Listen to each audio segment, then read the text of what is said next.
kuhusu mashauri ya kimkakati au mashauri ya umma hapa Tanzania, yeye ana sehemu kubwa sana katika shauri hili, akiwa ni wakili mkuu au wakili anayeongoza jopo la mawakili walioendesha shauri hili katika mahakama ya rufaa. Wengine tulionao mbele yenu hapa, tunaye katibu mkuu wa chama cha mawakili Afrika Mashariki, lakini pia rais mstaafu wa chama cha mawakili Tanzania, wakili mkongwe John Seka, na mnamuona hapa. Lakini pia kwa upande wa kushoto, mwishoni kabisa, tunaye wakili Masawe Fulgence ambaye ni mkurugenzi wa ushawishi kutoka katika Kituo cha Sheria na Haki za Binadamu na wakili mkongwe. Lakini kwa umuhimu zaidi, katikati hapa tunaye wakili mkongwe kabisa kuliko wote, Senior Mpale Mpoki, ambaye pia katika shauri hili na yeye alikuwa ni mojawapo wa jopo la mawakili, na Seka naye alikuwa ni mojawapo wa jopo la mawakili, ambaye pia Counsel Senior Mpoki yuko hapa pia kama mwakilishi wa TLS, kwa sababu ni mwenyekiti wa kamati ya masuala ya haki za binadamu na mashauri ya kimkakati, na mimi ni mjumbe wa kamati hiyo. Kwa hiyo pia TLS na yenyewe liko hapa, imewakilishwa. Na mimi mnanifahamu, kwa muda mrefu tumekuwa kwenye haki za binadamu, lakini kwenye shauri hili ambalo tunalizungumzia, mimi ndio nilikwenda kuwawakilisha nyinyi wa Tanzania kwa ajili ya kudai na kulinda haki yenu ambayo ilikuwa imetolewa na katiba, ya kulinda katiba na haki za binadamu kupitia mahakama zetu, kwa kupitia njia ya mashauri ya kimkakati. Kwa ufupi, tumewaiteni kwa sababu ya kutaka kuwapa kwa ufupi tu nini ambacho kimetokea katika maamuzi ya jana. Kumbuka maamuzi ya jana hatupata nafasi ya kuwa mahakamani kama wakati tunaitetea, ilitolewa kwa njia ya mtandao, kwa hiyo waandishi wamepata nafasi. Lakini kwa sababu haya ni mashauri ya umma, hii sio kesi ya ndoa ambayo mnakaa mume na mke mnamalizana ndani kwenye vyumba vya mahakama. Hii ni shauri la umma, ndio maana inaitwa mashauri ya kimkakati. Kwa lazima tutoe mrejesho kwa Watanzania waweze kuelewa kwa nini tulikwenda kuwawakilisha mahakamani na nini tumepata. Kwa hiyo kwa ufupi, tutatumia dakika chache kama 20 kuwapa tu kwa ufupi waandishi wa habari, na nyinyi sasa mkawape Watanzania nini ambacho kimetokana na mashauri haya ya kimkakati, hasa hili ambalo lilikuwa limelenga. Kwanza kwa ufupi, shauri hili la kimkakati au public interest litigation lilifunguliwa toka mwaka 2020 kwa lengo la kupinga mabadiliko madogo ya sheria inayoendesha mashauri ya kimkakati haki za binadamu hapa Tanzania. Wote mnafahamu tuna sheria ambayo inaitwa Bradea, ambayo ilitungwa miaka mingi kwa lengo la kuongoza Watanzania wanaotaka kwenda kufungua mashauri kadhaa mahakamani waweze kufuata utaratibu ambao kidogo wanadhani unalenga kufikia hiyo haki. Kwa hiyo mabadiliko haya yakafanyika mwaka 2020 na kubadilisha ile sheria kifungu cha 4 na kuongeza mambo kadhaa ambayo sisi tulidhani hayo mambo yaliyoongezwa kwenye mabadiliko hayo yalikuwa yanakwenda kuvunja katiba, lakini yanakwenda kuzuia haki za Watanzania kwenda mahakamani kulinda katiba na kudai haki za binadamu. Kwa hiyo tukaenda mahakama ya rufaa. Mahakama ya kuu ya Tanzania ikatoa maamuzi mwaka 2022, lakini maamuzi hayo hayakuturidhisha kwa sababu wao waliona kwamba maboresho yote yaliyofanyika katika sheria ile yalikuwa sahihi. Kwa hiyo wakaona kwamba ile sheria iendelee kutumika. Sasa tukaenda kulalamika zaidi kwenye mahakama ya rufaa, na katika malalamiko yetu mahakama ya rufaa, shauri hili lilisikilizwa na majaji watatu wa mahakama ya rufaa ambayo ni Jaji Rehema Levira, Wilfred Rumanyika pamoja na Gerald Gwembe. Lakini upande wetu wa mawakili uliongozwa na Professor Shifty akiwa na wakili Mpale Mpoki, wakili Dr. Mshala Ndumelezela pamoja na wakili John Seka. Hawa wote ndio waliongoza jopo la mawakili upande wa utetezi. Kwa hiyo katika hoja ambazo zilikuwa zinalalamikiwa ni vifungu ambavyo vilikuwa vimebadilishwa na mabadiliko yale ya kisheria. Kwanza kifungu ile cha 4 cha pili ambacho kilikuwa kinataka kwamba kila mtu anayefungua shauri la mkakati lazima aonyeshe kwamba yeye mwenyewe ameathirika binafsi, sio tena kwamba umma ndio umeathirika, yeye mwenyewe ndio awe ameonyesha ameathirika binafsi. Si tukadhani hii si sahihi, kwa sababu kwenye mashauri ya kimkakati haya ya umma ni lazima uonyeshe kwamba ni umma ndio unaathirika na sio wewe. Kwa hiyo tukaenda, tunashukuru kwamba mahakama imetusikiliza, wameona kwamba sheria ilikosea kulazimisha kwamba mtu anayefungua mashauri ya kimkakati aonyeshe kwamba ameathirika mwenyewe. Eneo la pili, kifungu cha 4.3 kiliweka kizuizi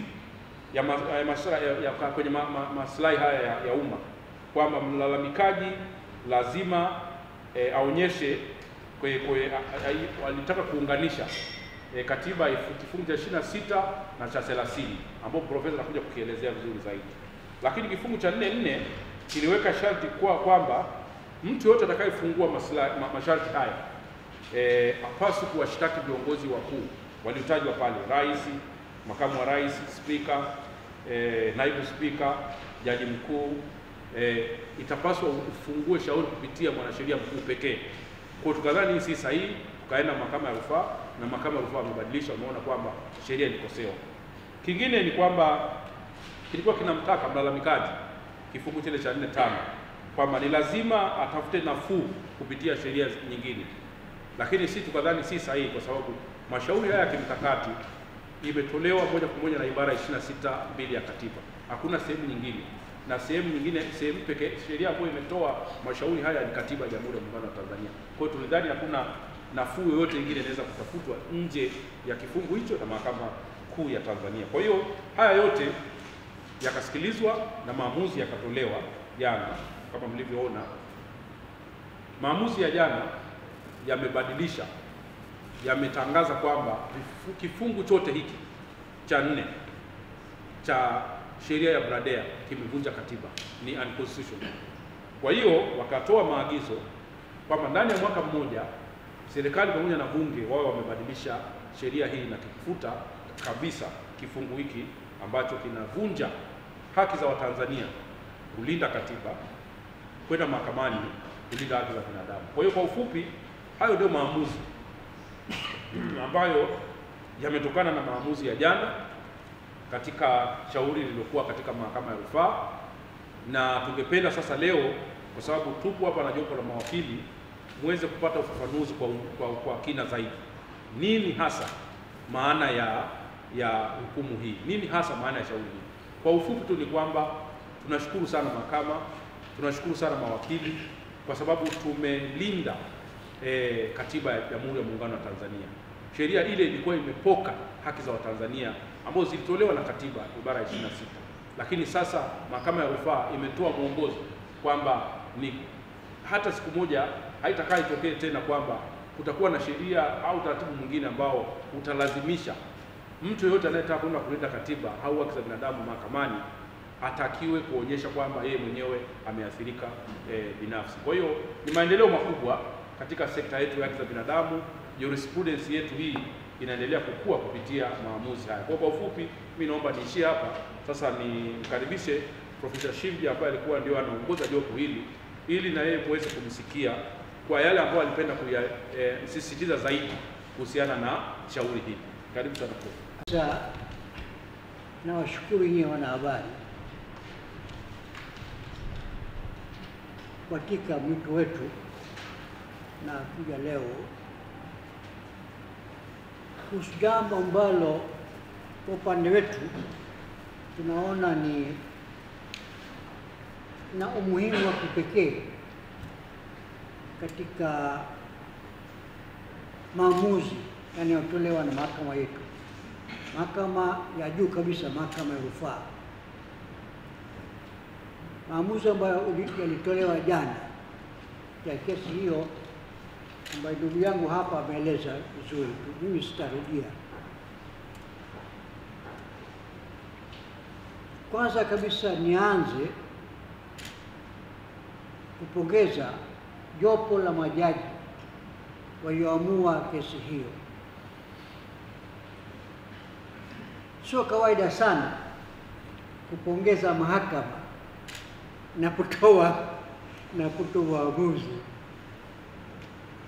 lakini kwa profesa mwandamizi kama mimi nafikiri naweza nikafanya hivyo, hasa kwa sababu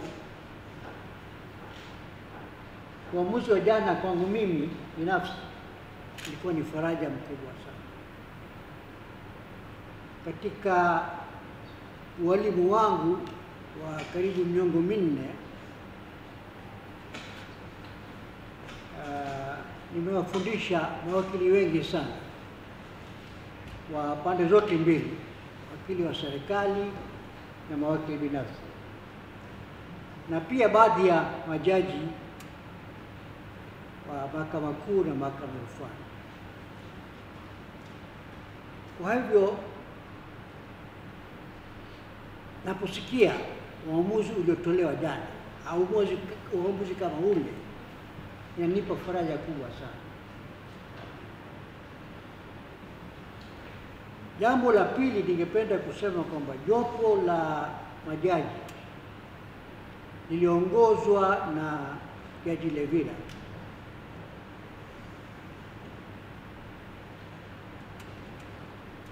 kwa kiasi fulani alitoa uamuzi ambao ulikuwa wa jasiri, hasa katika mazingira yetu. Uamuzi kama ule hatujawahi kusikia katika miaka zaidi 10 sasa.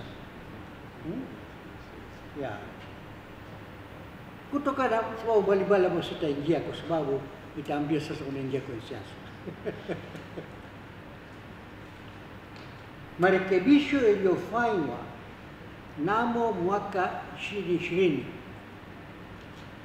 katika sheria ambayo inamwezesha mtu kwenda mahakamani pale anapodai kwamba haki zake za msingi zimevunjwa na yeye ameathirika na vunjaji wa haki hizi. Sasa mwaka 2020 wakaleta marekebisho, wakarekebisha sheria. Sio maboresho, ndugu yangu, sio maboresho. Marekebisho walifanya, haikuwa maboresho. Haikuwa maboresho kwa maoni yangu, na nitaongea kidogo kwa nini haikuwa maboresho. Sasa katika katiba yetu tangu mwaka 84 ambapo tuliingiza haki za binadamu katika katiba yetu, kuna ibara 2 za katiba. Kuna ibara 2 za katiba ambazo ni ibara ya 30 ya katiba inamwezesha mtu au kundi la watu ambalo limeathirika na sheria fulani au tendo fulani na chombo cha serikali au afisa wa serikali, imeathirika na haki yake ya kimsingi imevunjwa, inamwezesha mtu kama huyu au kundi kama hili kwenda mahakamani. Ibara ya 30, anapoenda mahakamani, madai yake kwamba kwanza anaonyesha kifungu gani, ibara gani ya katiba imevunjwa, moja, na pili, jinsi gani yeye binafsi ameathirika, yaani maslahi yake sawa yameathirika. Tuko pamoja? Ibara ya 30 ambayo tumekuwa na kesi nyingi tu za kikatiba zinaenda mahakamani chini ya ibara ya 30. Sasa tuna ibara moja katika katiba yetu ambayo kwa maoni yangu ya kipekee kabisa, ni ibara 26, ibara ndogo ya pili. Ibara 26, ibara ndogo ya pili. Ibara hii inasomeka hivi: kila mtu ana haki, kila mtu, sio kila mwananchi, kila mtu ana haki kwa kufuata utaratibu uliowekwa na sheria, kuchukua hatua za kisheria kuhakikisha hifadhi ya katiba na sheria za nchi. Kila mtu ana haki ya kuchukua hatua za kisheria ili kulinda katiba na mfumo wa sheria tulionao, kuprotect. Hapa hakuna swala la kuathirika au kuwa na maslahi binafsi. Haki hiyo sio haki ya mtu binafsi, lakini haki ya kuwezesha huyu mtu, haki ya kuwezesha huyu mtu kutekeleza wajibu wake wa kijamii, yani public duty. Sawa? Ibara 30, unakwenda mahakamani, haki yako binafsi imevunjwa. Katika ibara hii, haki uliopewa ni sio kwa sababu maslahi yako, sio kwa sababu maslahi yako. Ni haki uliopewa ni wewe kuwezesha wewe kutekeleza wajibu wako wa public duty, kuhifadhi katiba. Na chini ya ibara hii, hao wenzangu watetezi wa haki za binadamu walikuwa wanaingia mahakamani kupinga sheria mbalimbali au vitendo mbalimbali ambavyo sheria hizi na vitendo hivi zilikuwa zinaathiri umma kwa jumla au sehemu ya umma. Wao hiyo hawakuwa na maslahi nayo. Tuko pamoja? Naweza kuuliza maswali. Labda nitoe mfano itakuwa wazi. Tuseme tuna mgodi wa dhahabu kwa sehemu za Mara au Geita. Sawa? Sasa mgodi huo unatumia mercury katika kusafisha dhahabu. Mercury unahitaji Kiswahili. Zebaki. Mercury, sawa? Mtaangalia dictionary hiyo. Sasa inamwaga mercury hiyo katika mto. Sasa watu wana kijiji wanaotumia maji ya mto huu, watoto wanaogelea, wanatumia maji ya mto huu kunywa, wanaathirika na hiyo maji. Sawa? Lakini wao wenyewe hawana uwezo wala hawana ufahamu wala hawana uelewa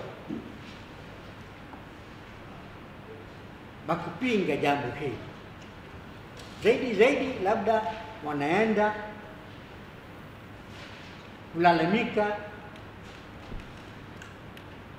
katika vyombo vya kisiasa na vyombo vya kiserikali, na kama mnavyojua, msitaki kuzungumza, wanazungumza, sio ndio? Kesho nini,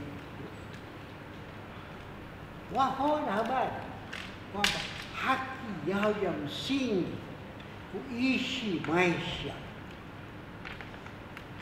inavunjwa. Haki yao ya kuishi tu inavunjwa. Sasa katika hali hiyo,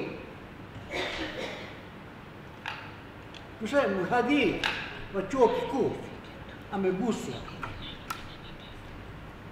yeye aishi pale, yeye haathiriki, mtoto wake haathiriki, watoto wake hawaathiriki, na yeye ameguswa na jambo hilo ambalo linafanyika linatendewa kwa sehemu ya umma.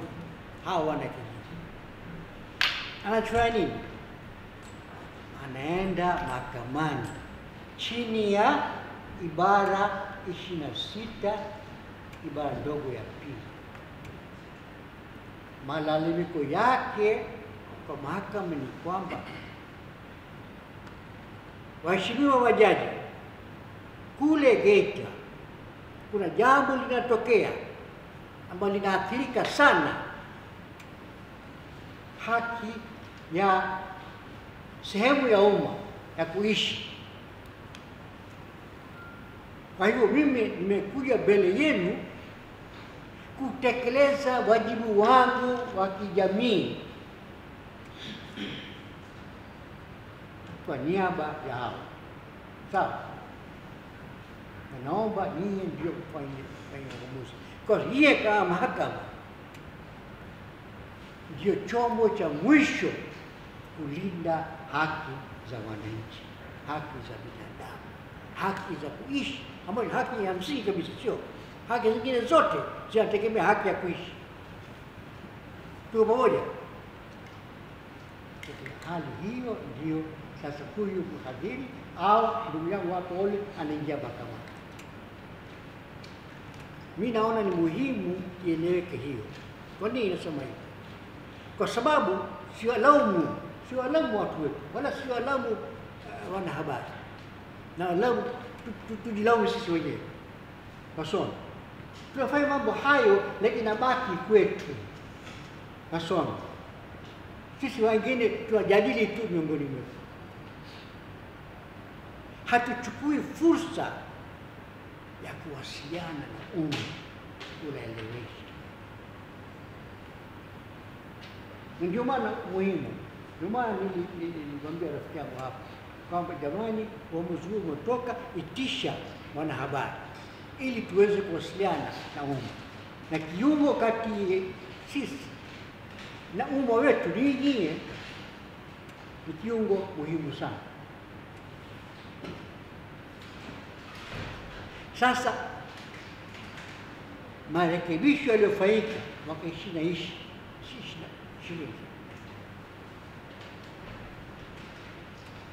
kwa njia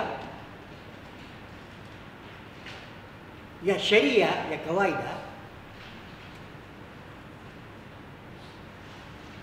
ilijaribu kurekebisha ibara ya katiba ya 26 ibara ndogo ya pili, kwa kusema kwamba mtu yeyote ambaye anafungua kesi chini ya ibara hii 26 ibara ndogo ya pili lazima aonyeshe katika kiapo chake kwa jinsi gani yeye binafsi ameathirika, aonyeshe personal interest,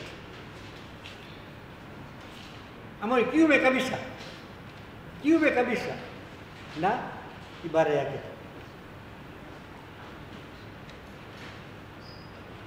Kwa hivyo kwa kweli wanafuta marekebisho haya yakafuta tofauti kati ya ibara 26 na ibara ya 30. Tuko pamoja? Na ilipitishwa na bunge, na ikiwa kama tunavyojua sheria zote zilizopitishwa na bunge, sheria hizi tu zinatoka kutoka serikali, zinaletwa mbele ya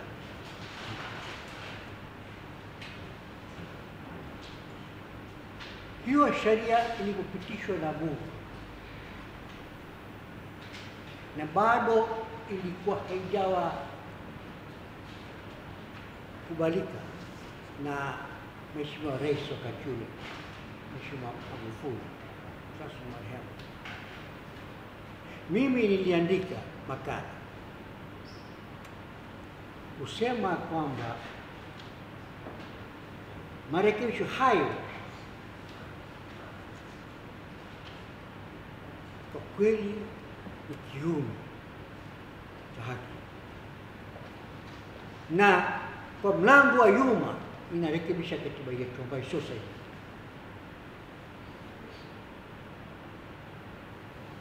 Na nilikuwa na matarajio, sio kwamba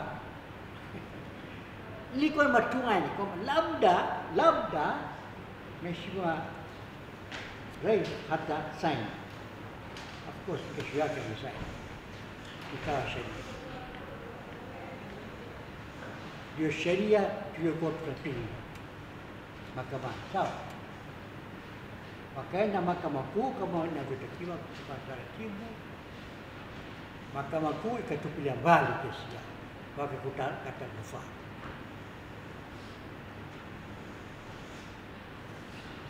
Na katika rufaa tuliyokata, mimi nilikuwa na heshima ya kuongoza jopo la mawakili wenzangu, Mpoki hapa, John na Mshala.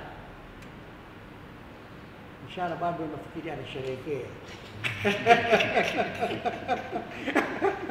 ushindi wa jana, kwa hiyo hakufika hapa.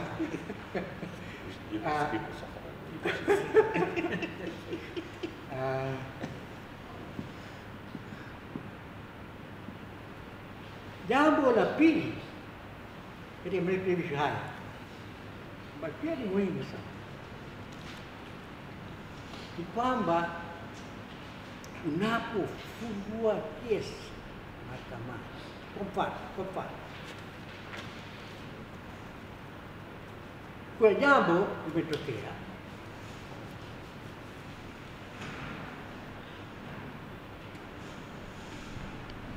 mtendaji wa serikali au kiongozi wa serikali ambaye anatuhumiwa kufanya kosa, kuvunja katiba, labda ni mkuu wa nchi, sawa.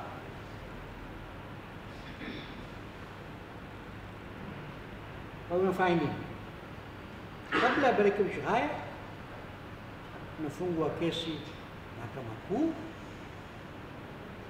unamtaja mtu ambaye alitenda kosa lile, ambayo ni mtu wa serikali, kiongozi wa serikali, katika kufanya shughuli zake za kikatiba akafanya kosa hili, sawa.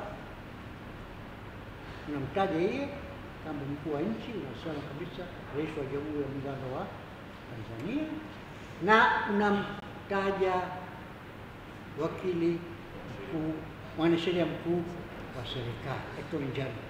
Ndio kawaida kabisa. Mwanasheria mkuu anakuja mahakamani kwa niaba ya serikali nzima, sawa. Lakini haki zake unazopeleka mahakamani lazima zitaje nani ametenda kosa hili. Unamtaja yule kosaji pia, ama ni taratibu za kawaida za kimahakama, tunaita proper party na necessary party. Mwanasheria mkuu wa serikali anakuwa pale kwa mujibu wa sheria, sawa. Proper party ni pale kuonyesha nani ametenda kosa. Sasa marekebisho haya yakafuta hii, nasema kwamba badala ya kushtaki huyu kiongozi wa serikali, utamshtaki mwanasheria mkuu peke yake. Tuko pamoja? Kwa sasa kule katika kichwa cha habari hata kama hatukana kabisa Rais wa Jamhuri ya Muungano wa Tanzania, huku unapozungumza kwa hati zake utasema Mheshimiwa Rais alifanya jambo fulani. Sasa itakuwa sasa mahakama inakwambia sasa huyu ambaye unamtaja kwa hati zenu hayupo mahakamani.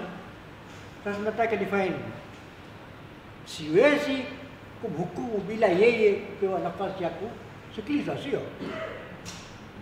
Wala siwezi kutoa amri dhidi yake kwa sababu hayuko mahakamani.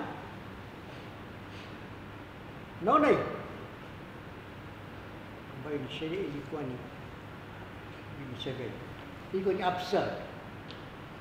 Kiingereza tunasema it was absurd. Okay? Tukasema tukaenda mbali kwamba hii inatoa kinga kwa hao waliotaja.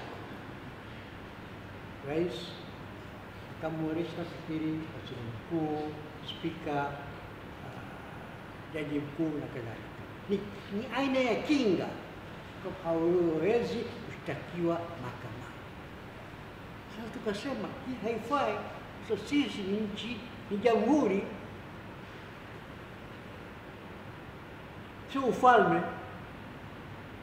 Katika nchi za kifalme huwezi kumtaki mfalme kwa sababu yeye habanwi na sheria. Lakini katika jamhuri kila mtu anabanwa na sheria na katiba. Hakuna mtu ambaye ni juu ya sheria. Wengi wetu, vijana wengi, tukana na hawajui hiyo. Nilipokuwa nafundisha chuo kikuu, katika darasa langu la kwanza na vijana wangu wa mwaka wa kwanza, nilikuwa niwauliza, je, Mheshimiwa Rais anabanwa na sheria? Wengi wao hapana, habanwi na sheria. Yeye juu ya sheria. Mazoea.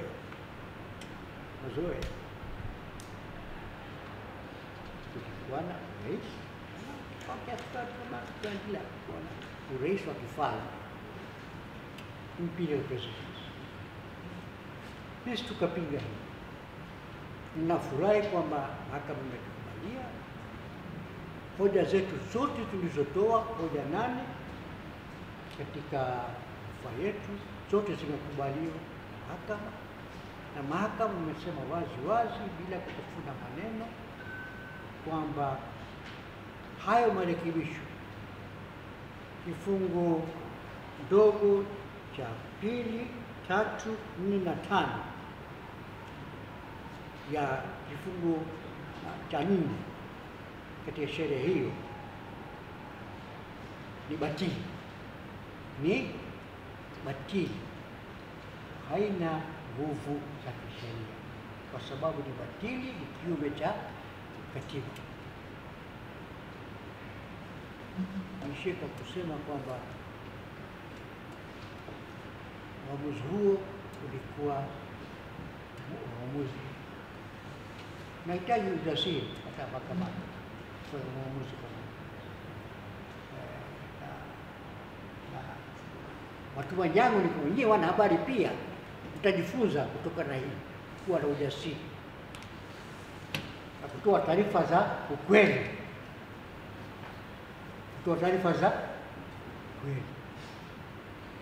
Asanteni sana. Niko kama kuna maswali tunaweza sawa. Baada yake inakuwa kama insubordination, lakini kwa vile ameruhusu itokee, acha nitumie nafasi. Mwaka 2018 ilifunguliwa shauri linaloitwa la Abu Shaibu dhidi ya Rais wa Jamhuri ya Muungano wa Tanzania Joseph Pombe Magufuli na mwanasheria mkuu wa serikali, na hili shauri lisimamiwa na Fatma Karume, na Fatma ndio alipata matatizo hapo mpaka leo. Kwenye ile shauri lililokuwa pingamizi kwamba rais hawezi kushtakiwa mwaka 2018, na ilikuwa ni kuhusu uteuzi wa mwanasheria mkuu wa serikali Adedatus Kirangi. Jaji Feleshi akiwa jaji kiongozi alisikiza ile shauri, akakubaliana na pingamizi kwa sababu ilikuwa limeandikwa jina la John Pombe Magufuli, lakini akasema rais anashtakiwa. Miaka miwili baadaye, baada ya uamuzi kutoka tu, ilikuwa imefunguliwa shauri lingine la Zitto Zuberi Kabwe dhidi ya Rais wa Jamhuri ya Muungano wa Tanzania pamoja na wengine, pamoja na mteja wangu alikuwa Profesa Asa. Ikaja pingamizi lingine kwamba rais hashtakiwi kwa sababu alishaipata kule kwa Feleshi. Mlacha akaandika hukumu akasema rais anashtakiwa kama mtu mwingine kwenye mashauri ya uwajibikaji na katiba. Wakati yale mashauri yanaendelea mahakamani, wakaenda bungeni, wakaenda kubadilisha Basic Rights and Duties Enforcement Act ndio wakarekebisha kifungu cha 4 ambacho ndio profesa anazungumzia hapa. Kifungu cha 4 ambacho kilikuwa kinafanana na kifungu cha 26(2) cha katiba kinasema mtu yeyote anaweza akafungua shauri pale anapoona haki imevunjwa au inaelekea kuvunjwa, hata katiba yenyewe. Na pia unaweza kujitaki mtu yeyote, ilikuwa haiweki ukomo. Sasa walipoenda kurekebisha ile sheria ambayo ndio mgogoro tuliokuwa nao, na asante sana Onesmo kwa kuendelea kusimama na lisha kutoka mwisho, kwa sababu tuliandaa plea wakati mgumu sana. Nakumbuka tuliandikia Mbezi Garden na baadaye tukawa ABC. Ilikuwa ni wakati mgumu sana tunafungua hii kesi kipindi hicho, lakini Onesmo alikubali kuweka jina lake pale. Kwa kipindi kile ilikuwa ni ngumu kidogo. Kwa hiyo ule uamuzi ule ndio ulipelekea, maamuzi haya mawili walipelekea kurekebisha basic rights and duties. Kwa hiyo kuanzia hapo ndio maana usikike na shauri la Tanganyika Law Society, Legal and Human Rights Center, THRDC. Zamani kwa tulikuwa mashauri mara la uchaguzi, mara la watoto kupewa mimba, mara la nini, kwa sababu baada ya sheria kurekebishwa lazima uwe na maslahi wewe peke yako, pilipili ya shamba inakuashia nini. Yaani unapoenda kufungua shauri useme mimi nimeathirikaje. Kwa hiyo ndio ulikuwa ni msingi ambao ulikuwa umetengenezwa. Ina maana anaye hapa kuilinda katiba ni rais, jaji mkuu, ni spika, lakini akiivunja ukatutaki mwanasheria mkuu wa serikali. Inawezekana? Hata kuandika hizo pleading proof ni ngumu sana. You are pleading against a person who violated the constitution au violated haki ya mtu, lakini humtaji, lakini unayemshtaki ni nani? Mwanasheria mkuu wa serikali. Kwa hiyo ni uamuzi ambao kwa kweli umetondolewa kwenye giza kwa watu ambao wanafanya public interest litigation, na nafikiri tutakuwa na mada hapa baada hapo, na kwa bahati nzuri nitaanza mimi. Huenda likawa ndio sehemu ya kuwekana sawa labda wewe maswali zaidi ili muweze kuelewa. Je, kifungu cha 26 cha katiba kiko na maana gani? Na kitu ambacho kilikuwa kinanipa ugumu profesa, huwa wananialika pia open law school kufundisha wanafunzi. Unaposema constitution is supreme, alafu unakuta sheria ya bunge yenyewe inapoka yale mamlaka, kwa kweli wanashindwa kuwaelewesha wanafunzi kwamba katiba ina nguvu kuliko sheria ya bunge. Kwa hiyo yale maboresho na marekebisho namba 3 2020, nachukua maneno ya profesa, maana alikuwa maboresho kwa marekebisho, yalikuwa yanarekebisha kifungu cha katiba cha 26(2) kupitia mlango wa uani. Asanteni. Wananchi kwamba aliyefungua hii kesi ni Onesmo Olungurungu, lakini hii kesi sio yake. Kesi ni ya umma. Kwa sababu kesi ni ya umma, tunategemea nini? Tulitegemea watu wengine ambao wanaona wanaguswa na maslahi haya wangeweza kuomba kuingia kwenye hii kesi, na vile vile hata kwenye rufaa tulitegemea labda hata mahakama kuu ingeita watu wanaoitwa marafiki wa mahakama, kwa Kilatini wanaitwa amicus curiae. Amicus curiae ni watu muhimu sana ambao wanatoa weledi wao katika fani ya sheria, na wale wanakuwa neutral, wanakuwa hawako upande wowote, na huaga wanaisaidia sana mahakama katika kufikia maamuzi yaliyo haki. Kwa hiyo mimi pendekezo langu ni kwamba pale ambapo mahakama inaona kwamba kuna kesi kubwa ya umma kama hii, na ikifika kwenye level ya mahakama ya rufaa, ni muhimu itafute iwaite watu ambao watatokea mahakamani kama marafiki wa mahakama kwa ajili ya kuisaidia kufikia uamuzi wa haki, na vile vile watu ambao wameanzisha organization, taasisi ambazo zinasimamia maslahi ya watu, zikiona kesi namna hizi zimefunguliwa, wasisite kujiunga kwenye hizo kesi, kwa sababu zinasaidia kuongeza nguvu katika ushawishi kwenye vyombo vinavyotoa haki. Asanteni. Napongeza idara ya mahakama na hasa mahakama ya rufaa na jopo la majaji kwa kupata ujasiri wa kukumbusha taasisi na watendaji wetu wa umma kwamba hakuna aliye juu ya sheria. Wote kwenye taasisi zetu za umma na watendaji wanaofanya kazi wote wanapaswa kuheshimu katiba ya nchi na sheria za nchi, na kama watafanya matendo yanayokiuka katiba na sheria za nchi, basi watu hao watashtakiwa kwa matendo yao na watahukumiwa kwa majina yao. Kwa hiyo hili jambo ambalo mahakama ya rufaa imelisema kwamba kutukumbusha kwamba kwenye nchi ya kidemokrasia ambayo Tanzania ni mojawapo, hakuna aliye juu ya sheria, na yeyote ambaye ameapa na kula kiapo kwamba ataiheshimu katiba ya Jamhuri ya Muungano wa Tanzania na sheria zinazotungwa na bunge au kanuni zinazotungwa na mamlaka nyingine, basi mtu huyo atakapokiuka katiba hiyo au atakapokiuka sheria hizo atachukuliwa hatua kwa mujibu wa katiba na atatajwa kwa jina lake na sio kupitia mgongo wa mtu mwingine. Kitendo cha mahakama kupata ujasiri wa kulisema hili bila kumuunya maneno ni kitendo cha kijasiri, ni kitendo cha kupongezwa, na wananchi sasa wawe huru kuchukua hatua pale ambapo wanaona watendaji ndani ya serikali na ambao wameapa kuilinda katiba na sheria za nchi wanachukuliwa hatua popote pale walipo. Asante. Asante. Sasa kwa muda mchache, dakika chache, maswali kama yapo.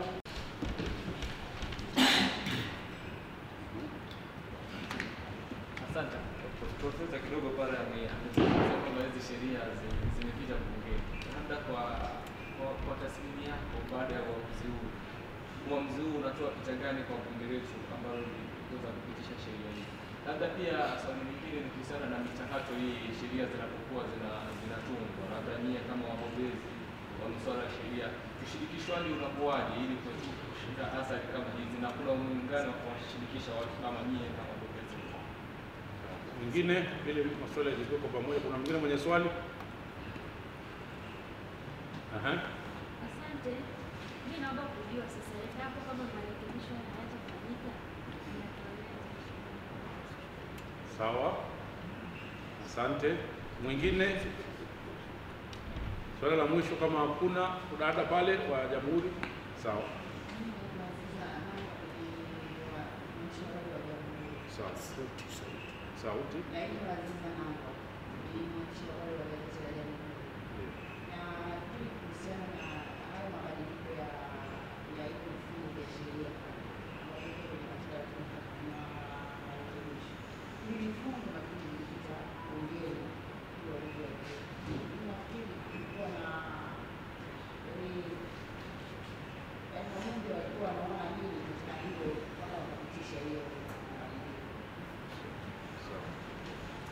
Basi nadhani tumemaliza. Tumkaribishe Prof kwa dakika chache tumalizie ili tuendelee na session.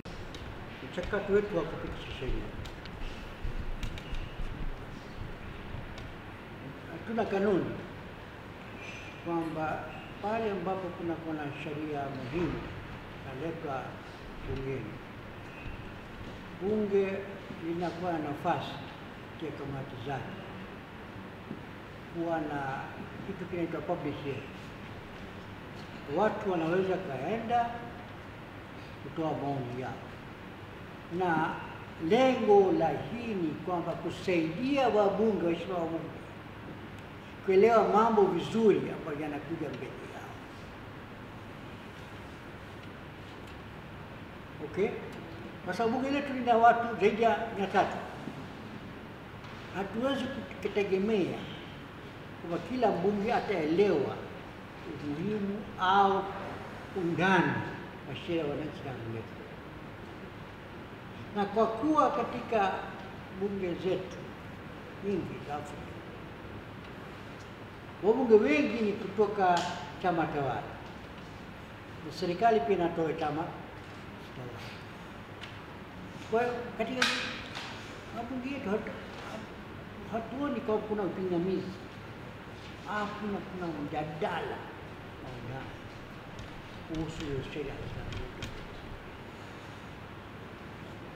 Kwa hiyo mimi naona kwamba njia mojawapo muhimu ni kwamba pale ambapo muswada unapotolewa, unapochapishwa katika gazeti la serikali, wasomi wetu hasa katika vyuo vikuu na hasa katika shule za sheria wangekuwa wanatoa maoni yao ya miswada hata kabla haijapitishwa na bunge. Na tulikuwa na mazoea haya zamani. Mfano chuo kikuu cha Dar es Salaam ilikuwa inafanyika hivi. Hapo katikati mambo yabadilika. Kwa miswada muhimu inayochapishwa inapita hivi hivi bila maoni ya wanasheria. Hii ni njia moja wapo, na wajibu wetu tusisahau kwamba ndugu yangu Mboki John na kwamba sisi tumelishwa, tumepata utaalamu huo kutokana jasho la wananchi, tunawajibika kwao, pia wao pia angalau kwa kiasi fulani waweze kuonja matunda ya utaalamu wetu. Ni wajibu wetu, kushare na wananchi mambo hayo ambayo yanaletwa kwa kitaalamu sana katika lugha ya kitabu. Unaambiwa lugha zetu za sheria, hata ikiwa kwa Kiswahili, sio swala la Kiingereza, hata Kiswahili hazieleweki.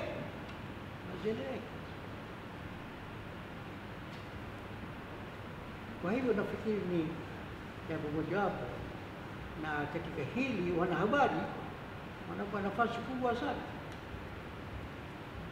Mara ngapi katika magazeti yenu au katika runinga mnakuwa na mjadala kuhusu mswada wa sheria, mswada muhimu kabla haijapitishwa na bunge. Mimi sijawahi kuwa kama kuna program kama hiyo. Kwa hiyo hili jibu langu kwa swali la kwanza. Hilo la kwanza na la mwisho ni ndani. Na hilo la kwamba sasa kama ikitokea hajabaye Yesu anafanya nini kinatokea. Sasa sheria Anasema kama ikitokea miezi 12 iliyotolewa na kubadilishwa watu yanatoka. Unajua hapa kuna kidogo mahakama sasa hapa natoa maoni yangu, tafsiri yangu ya uamuzi uliotolewa. Mahakama imesimama waziwazi kwamba vifungu hivyo vyote tulivyozungumza, vifungu vinne ni batili. Hapa hakuna shida, mahakama imesimama waziwazi kinyume cha katiba. Kwa upande wangu, kama kuna kifungu ambacho batili, haina nguvu za kisheria moja kwa moja, haina nguvu za kisheria. Na hii ya miezi 12 haikusema kwamba vifungu hivyo itaendelea kufanya kazi au itakuwa na nguvu za, haikusema. Kilichosema imeagiza kwamba kwa kuwa vifungu hivyo ni batili, basi ifutwe. Sawa? Yaani miezi 12. Na hata kabla haijafutwa bado ni batili, haina nguvu za kisheria. Sawa? Uamuzi hausemi kwamba sio batili. Uamuzi hausemi kwamba itaendelea kuwa na nguvu za kisheria. Hiyo ni tafsiri yangu. Sawa? Hiyo ni tafsiri yangu, lakini kama unajua hawa wanasheria tutakwenda sana. Ndio ni profession yetu. Tutaendelea kutafsiri. Na inawezekana kesho kutwa labda kesi inaenda mahakamani, tutapata tafsiri. Labda tu kuongezea alichosema Prof. Mahakama imesema ikipita miezi 12 hakuna mabadiliko yoyote yamefanyika, manake moja kwa moja hiyo sheria itakuwa havifanyi kazi.